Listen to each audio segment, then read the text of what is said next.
Detained at the Northwest ICE Processing Center, 124 days, who's counting?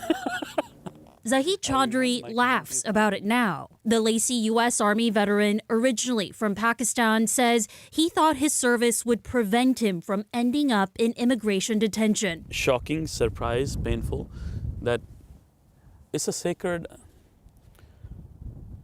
understanding between the country and its veterans. Chaudhry has been in the U.S. for nearly 30 years as a green card holder. Last year, he was one interview and a ceremony away from becoming a U.S. citizen.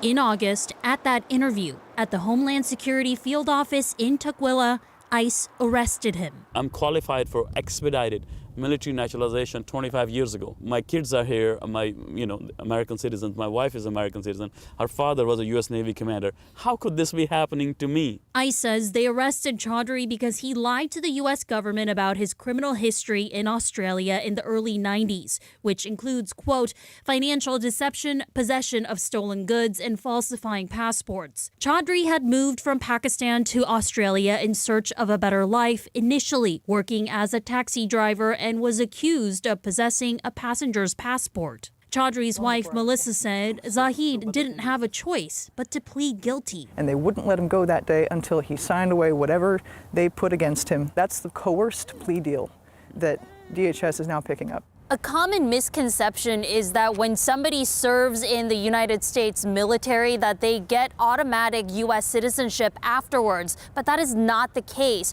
Right now, there are 2 veterans currently detained here at the Northwest ICE Processing Center in Tacoma. A 2025 DHS memo says military service alone doesn't protect a person from getting arrested and deported, but it also says the nature of the crime should be considered by prioritizing removing veterans who have committed violent crimes. Chaudhry's alleged crimes are nonviolent. We met so many more veterans who have not been released. Eric Ard with About Face, a veteran support organization, says Chaudhry's case isn't rare. Congress estimates more than 40,000 current service members are not U.S. citizens. Of those, About Face says they know of 3 currently in ICE custody nationwide. The organization says there were more, but they have all been deported. The waves of immigration throughout American history, they've all had outsized numbers of service, and I think they have a very complex history with loving a country that doesn't always love them back. In December 2025, after nearly 18 weeks in detention,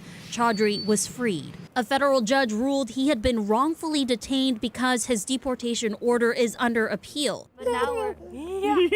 Chaudhry has been released back home to his wife and kids. And she would ask me, Mama, have you got Baba home yet?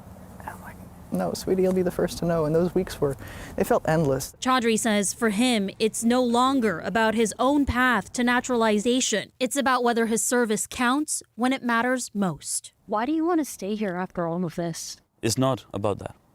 It's about defending the U.S. Constitution. That if I don't stand up, the people who come after me, they will have no constitutional rights, whether they have served or not served.